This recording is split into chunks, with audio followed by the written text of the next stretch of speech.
one of the fears is that the people in power in Israel wanted Hamas to be in power in Gaza because they wanted an enemy that they could fight with impunity. That they could attack. Almost like they could justify what they really want to do, which is take over Gaza.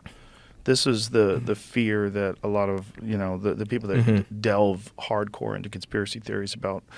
Like there's people that I've heard call it a false flag. There's two different things. One is that they wanted Hamas to stay in control of Gaza, and one is that because they would justify attacks, and that they would always have someone to attack. They would always have some reason to push forward. I think it's weird. The things I've heard are two kind of conflicting theories.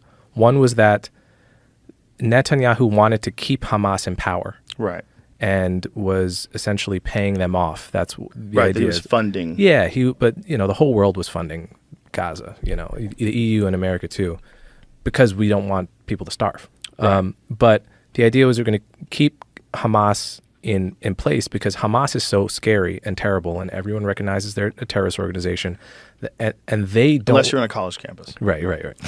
And Hamas doesn't even pretend to want the two-state solution, whereas the Palestinian Authority is more moderate.